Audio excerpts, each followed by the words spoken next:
A very good morning to everyone. எல்லாரும் எப்படி இருக்கிறீங்க? இந்த புதிய நாளை கடவுள் நம்மளுக்கு கொடுத்ததுக்காக அவருக்கு நன்றி சொல்லுவோம். இன்னைக்கு நம்ம வாசிக்க போற வேத பகுதி சங்கீதம் 113. சங்கீதம் 113. அல்லேலூயா, கர்த்தருடைய ஊழியக்காரரே துதியுங்கள், கர்த்தருடைய நாமத்தை துதியுங்கள். இது முதல் என்றென்றைக்கும் கர்த்தருடைய நாமம் ஸ்தோத்தரிக்கப்பட கடவது. சூரியன் உதிக்கும் திசை தொடங்கி அது அஸ்தமிக்கும் திசை மட்டும் கர்த்தருடைய நாமம் துதிக்கப்படுவதாக. கர்த்தர் எல்லா ஜாதிகள் மேலும் உயர்ந்தவர், அவருடைய மகிமை வானங்களுக்கு மேலானது.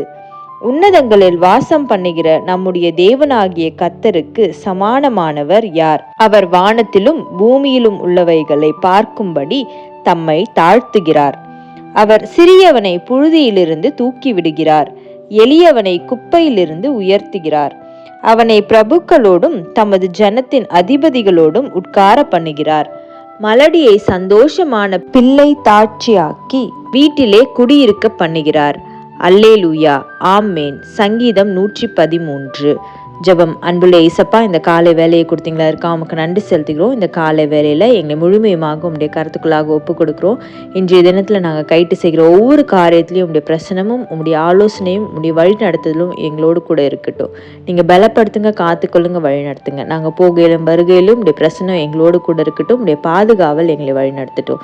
இயேசுவின் மூலம் ஜெபம் கேட்கிறேன் பிதாவே, ஆமேன். Thank you so much. Have a good day.